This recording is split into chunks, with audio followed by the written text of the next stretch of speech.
I say it is time for us to come together as one united people. This is painful, and it will be for a long time. A stunning upset. How did it happen? And what should we expect from a President Trump? This is the Emmy Award-winning 11 News Close-Up with your host, Marvin Scott. Good morning, everyone. Many never thought it would happen. A billionaire businessman, a reality TV star, a political novice, pulling off one of the most stunning political victories of all time. Donald Trump handedly defeated Hillary Clinton by capitalizing on voters' economic anxieties, taking advantage of racial tensions, and overcoming a string of sexual assault allegations to become the 45th president of the United States. Trump's victory, it now ends 8 years of Democratic dominance of the White House. He'll govern with a Congress under Republican control, but a country deeply divided by a bitter and polarizing election season. Now, what should we expect in the next 4 years? We'll discuss that, and a little later on, this Veterans Day weekend, we'll talk about the many challenges facing today's veterans. We begin with a look at the historic climax to an incredible presidential election. To all Republicans and Democrats and independents across this nation, I say it is time for us to come together as one united people. After everything we heard and saw on the campaign trail between President-elect Donald Trump and his rival Hillary Clinton for nearly 17 months, perhaps that sentence was the most pivotal delivered by Trump during his victory speech, and within a few hours, Democratic nominee Hillary Clinton finally emerged to deliver a concession speech the nation did not hear overnight. This is not the outcome we wanted or we worked so hard for, and I'm sorry that we did not win this election for the values we share and the vision we hold for our country. A composed Clinton later added, Donald Trump is going to be our president. We owe him an open mind and the chance to lead. And for Trump, achieving history is one thing. Completing the entirety of it is another. While the campaign is over, our work on this movement is now really just beginning. And it begins with what sets our nation apart from several others, with what has traditionally been a tranquil transition. The peaceful transition of power is one of the hallmarks of our democracy. And over the next few months, we are going to show that to the world. Meanwhile, at Trump Tower, the foot traffic along Fifth Avenue was intense, as was this woman's protest.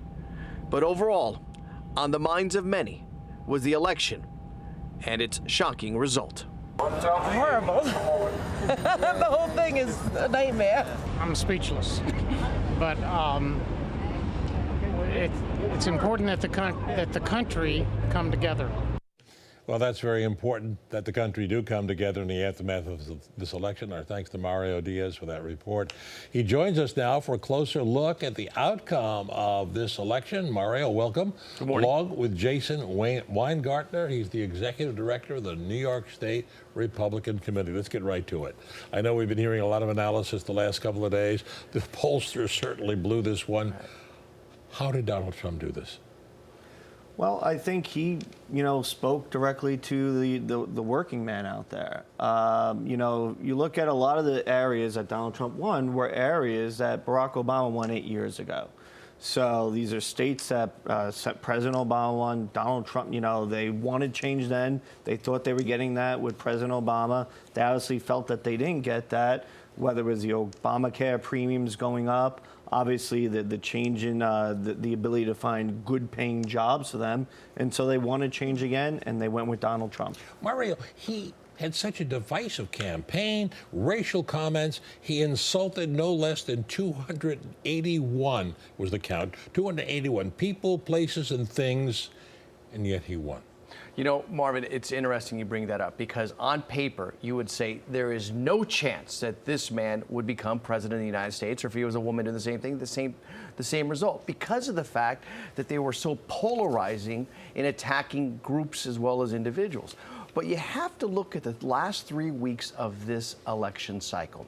And Trump, as much as he was able to appeal to the working man, as Jason was saying just a moment ago, you also have to admit that he had a lot of help down the stretch. First off, number one, you had the FBI investigation that dropped about 10 days before the election day. And it was clarified 48 hours before, but you did have that took place. You also had President Obama's Affordable Health Care Act. You alluded to this. The prices went up dramatically. And it comes down to the economy at the end of the day, always inside of that voting booth. People will say, how much do I have in my pocket today? How much do I have in my bank account? And they're going to say, am I really better off? And quoting Ronald Reagan from 4 years ago or not. And that's what happens a lot of times. You can have all of these issues, whether it's about a Second Amendment issue, whether it's about whether or not groups have access to certain type of things, religious. It comes down to the end of the day to the economy and the money. And the last point on this, three key things. The last point, Donald Trump was flawless in terms of his campaigning in the last 3 weeks. He did not make any mistake or embarrass himself, which is what he did for the previous 16 months going up until after the Nevada debate. Backing up what you said, a number of the exit polls show that the highest priority, the one issue that was most important to the voters was the economy. And then that's just the other night when I was on with you, I had mentioned that whoever the conversation was about, because we really did have the two most negative in terms of approval rating candidates that have ever run before in this country. Whoever the conversation was about, that was the person who was going down in the polls at the time. So I think the conversation, as you mentioned, on the server, on the emails, it was about Secretary Clinton. That's why she went down. Also, you're right. Regardless of whatever he said, people didn't care about that. Because no matter what a politician says, at the end of the day, do they have food on their table? Do they have a roof over their heads? Can they put their children through school? That's what they care about. They don't care about any of the other empty rhetoric. Were you surprised? The turnout, it was historic. It was a record turnout. Were you surprised, though, that so many women and Latino voters were going for Donald Trump? Not necessarily. Because let's look at South Florida, for example.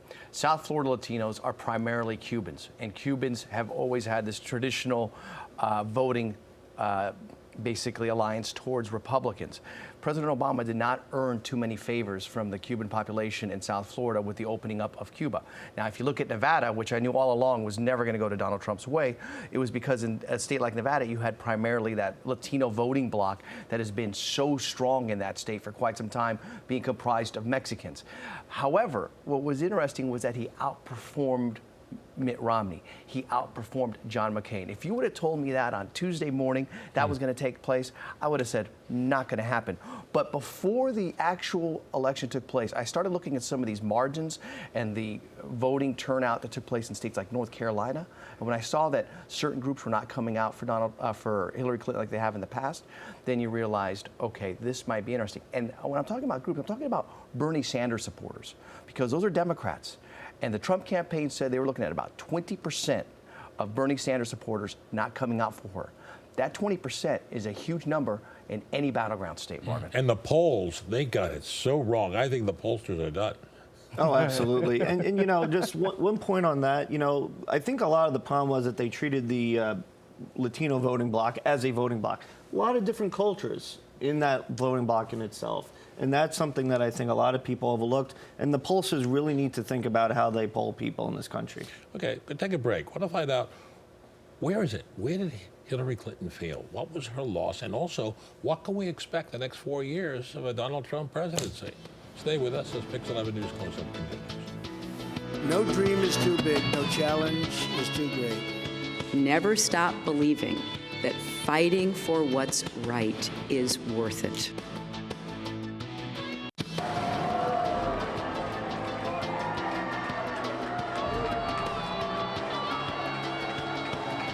And we're still dissecting this historic election back here with Jason Weingartner and my colleague Mario Diaz, who was at the Trump headquarters on Tuesday night.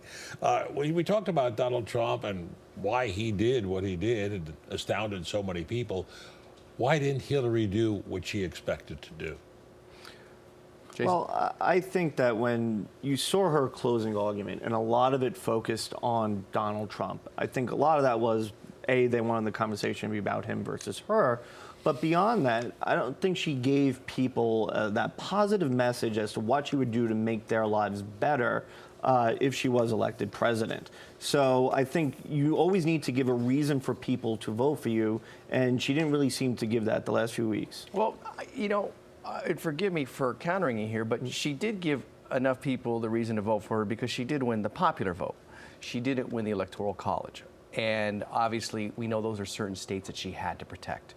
And when you find yourself taking certain states for granted, that you know that in the past, and any candidate's going to say, I don't need to go into Alabama if I'm Republican. We've won that state so many times. I think that was the same mentality that you had for a state like Michigan, Marvin. A state like Pennsylvania, you knew was on the ropes. That's why you had all of these Democratic all-stars that looked like the Yankees murderers row coming out that Monday night before the election day. You knew that Pennsylvania was in play. Michigan being in play, though, no one had any idea that was going to take place. But the weekend before, they had everyone in Michigan. Yeah, they did. But they had to do that transition late. Yep. And that was something they would never thought they had to defend this late in the race. How much did the FBI Director Comey's, how much did that factor into it? But his announcement that they were reopening the investigation Significant. days before saying no criminal I don't charge. think you can go to anybody and say that wasn't a significant type of investigation, announcement to take place, because you're talking about a potential investigation here into a candidate running for the U.S. presidency, and there is still no outcome, no resolution as to what ultimately will take place. And many people said that she just had this attitude of entitlement, and they said about Donald Trump that he connected with people. And it's fascinating because he has a private 757.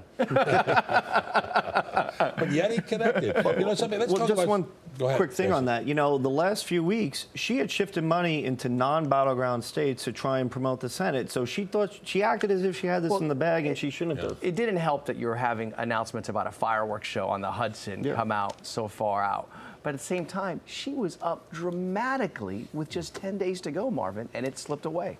Never saw anything like this before. You know, Donald Trump, he made multiple promises during the entire campaign, building a wall along the Mexican border, tightening the grips on immigration, on trade deals, and he'll get to select the next justice of the Supreme Court. That's a hefty agenda for his first 100 days. James Ford now, he takes a look at the agenda facing our new president. Building a wall with Mexico, one of a variety of campaign promises candidate Donald Trump made that led to his now being President-elect Trump. Similarly, he called for a ban on Muslim and other immigrants. On these immigration issues, can a President Trump actually do those things? The president-elect, when he takes office, is going to do whatever he can in the first 100 days to make his programs real. Having helped to run 700 campaigns and many transition teams, Hank Scheinkoff knows what can and cannot happen in Washington, especially now. He may be able also to get the infrastructure program that he talked about underway very quickly and get it appropriated. Trump has also vowed to repeal Obamacare. Any cuts that create more uninsured people, which is what will happen if Obamacare is replaced to something, will be very difficult for New York. A tax cut for rich people. Well, a lot of people in New York won't like that, but some will. Can he get it done? You have no idea yet, nor does anyone else, what he's capable of doing when you have both houses of Congress. Some other campaign issues involve the law, big time. Trump vowed to create a special prosecutor to examine Hillary Clinton. It can actually happen. James Cohen is a legal scholar at Fordham Law School and veteran trial attorney. He says that while a special prosecutor can happen, That will be extremely, extremely divisive. another legal issue involves appointments to the nation's highest court.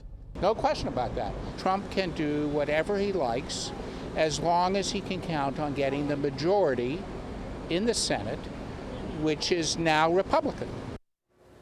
Thanks to James Ford for that report. So what's the priority? Is it going to tackle Obamacare? We heard Rudy Giuliani say he's going to talk about reforming the tax code. What do you think? I think he's going to, on his main issues, immigration, trade policy, he's going to focus on those big issues. But look, he's a negotiator, and I'm sure he's going to negotiate to accomplish what he wants. Get reelected. That's what every president tries to do in his first term, make sure that he does the right things to get reelected. He's going to get scrutinized more heavily than any president we've seen in quite some time because of the promises that he made specifically towards that wall. I assume that is going to be a huge piece of the puzzle that he's got to figure out very quickly. But he's also going to address everything that he said about international trade and making sure that he had this message, make America great again. If America's not great in 3.5 years, Marvin, he's up for a very, very tough time at the polls. Repealing Obamacare. That has been a priority. He hammered away at that the last 2 weeks of the campaign. He's got a Republican-dominated Senate. He's got it all in his favor. But they're also going to replace it with something, and that's what he's emphasized. Not just repealing, but make sure that people are covered. Marvin, real fast, you have covered numerous presidential campaigns. You have covered various presidents. If I would have told you 5 years ago Donald Trump would be president of the United States? Never. Never. And the question was asked the other day, I think, while you were on the air. Would he ever made it as mayor I mentioned of New that. York? I said that. I mean, while I was standing there. I spoke to Ed Cox the other day, and who's the chairman of the Republican It's just Committee. fascinating. I'm still kind of like, wow. It is wow. Shocked everyone. Boy, the pollsters have to go back to the drawing board. And the Cubs won the World Series.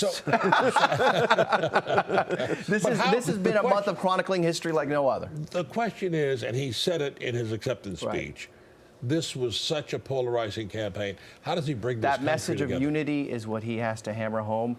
And obviously the meeting with President Obama that took place on Thursday, you heard the president the day after talk about, there's one aspect of his speech that I applaud and that it heartened me, was specifically unity. And that's what he did that on election But what night. about, you're the Republican, how does he bring the Republicans? He made so many enemies with his own party. Well, winning elections can really be clarifying. So, everyone wants to get on board, to be with the winner. And I think that, once again, he's a great negotiator, and we're going to see him negotiating his way and getting unity in the Republican Party. Jason Weingartner and Mario Diaz, thank you for your insight. And we're going to take a break. When we return, we'll talk about the serious issues facing today's veterans. We'll be right back.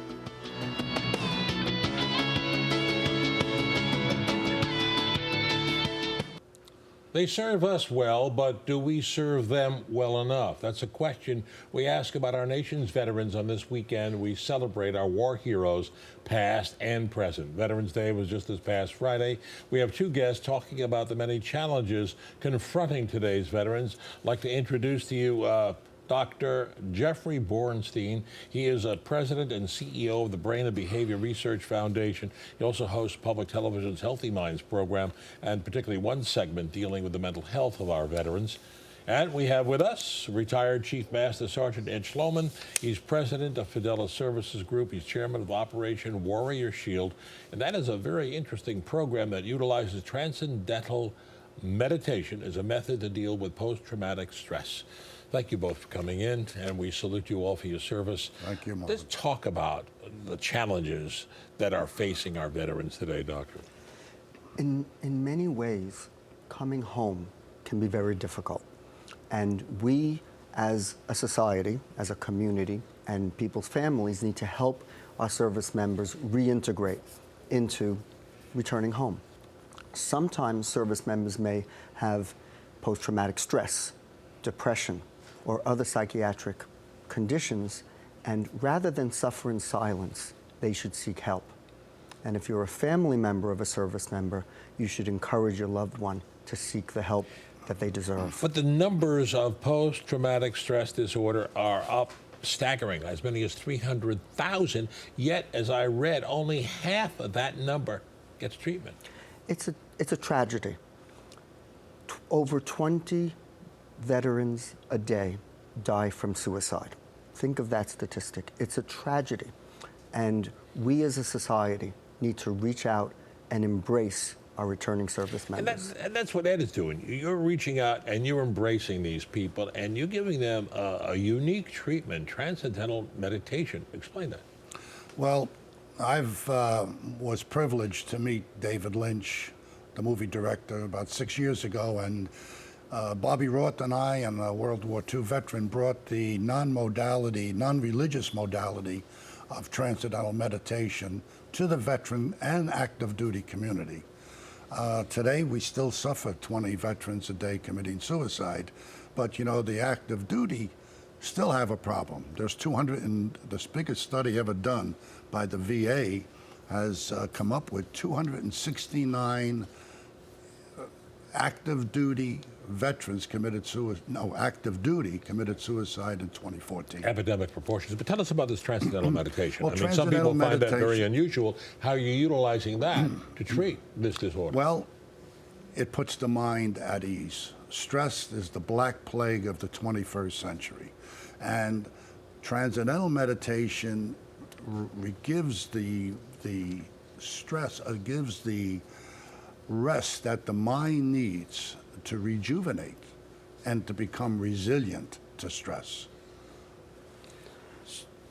I want to add, because I think that meditation, other steps people can take on their own, exercise, using the support of family and friends are all extremely important.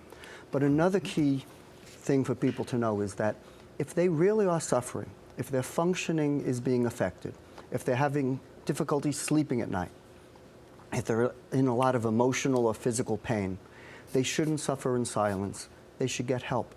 Because with help, people do get better, using techniques such as meditation, but also with talk therapy, with making use of support systems, with sometimes medication, people do get better. But there's always that feeling of embarrassment. I don't want to admit there's that denial. How do you get them to finally get to the point of saying, I need help? I think a key part of that is that the culture in the military is changing, so that in addition to the service and protecting our country when you're fighting, a part of the culture is you need to then reintegrate and accept help. And not accepting help is the mistake, but accepting help is the strength. You get a lot of support. Operation Warrior Shield. You get a lot of support from the public. I know you've got Scarlett Johansson, who is supportive of you in the public service campaign. What else do you do for? Well, I believe in bringing all the veteran service organizations together and work together to let the veteran community know. You know, there's 235,000 of us in New York. That's a strong presence. And many of them should know that under the leadership now of General Commissioner Laurie Sutton, that has started under the Mayor de Blasio, a great organization called Veteran Services. And in there, she will be presenting a partnership with very many veteran organizations out here. Dr. Bornstein, could you define for us, for some of our viewers who may not really understand, what is post-traumatic stress disorder? Post-traumatic stress results from the trauma that people can experience in war. It could happen in other traumas not in war. And it results in severe irritability, nightmares, flashbacks where people relive what they went through, depression, and it sometimes can result in substance misuse to try to self-medicate those symptoms, and ultimately it can sometimes result in suicide. Why is it so much more prevalent in the aftermath of Afghanistan and Iraq, and we haven't heard this in previous wars, Ed? Incorrect? A recent study has just come out from the VA that many of the suicides of our veterans, 2/3 of them, are over 50 years old. And we just brought a recent tragedy, was an Army general in July who took his life, an active duty one, which started to show that many of the senior veterans are committing suicide. It's not just the But younger much of ones. this wasn't diagnosed earlier. It wasn't diagnosed, but if you look back, years ago, it was called shell-shocked. It just didn't have the current name of post-traumatic stress. This has been in existence for a long time. The final word is, for veterans who feel some form of anxiety, seek help, get diagnosed, correct? Absolutely. Dr. Absolutely. Jeffrey Bornstein and Ed Schloman, thank you so much for coming. Thank you, Marvin, for everything you do for us. And thanks, and we celebrate all of our veterans this Veterans Day weekend, and thank you for your service. Okay. That'll do it for our program for this week. If you have any comments or wish to see this broadcast again, log on to our website at pix11.com/newscloseup. I'm Marvin Scott. Thanks so much for joining us. Enjoy the rest of your Sunday, everyone.